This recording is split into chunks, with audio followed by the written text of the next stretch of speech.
can opener, a screwdriver and an awl, a punch to make holes in leather. Another spacer is stacked and a spring is put on top.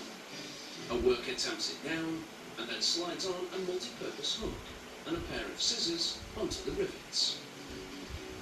Another divider, another spring, and a wood saw is added to the multi-tool sandwich. Always useful.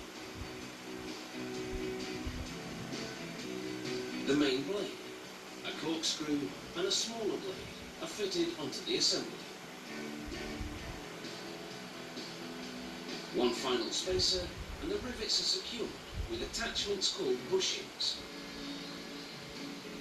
Incredibly, 9 tools are packed into a bundle that's only 2.5 centimeters thick.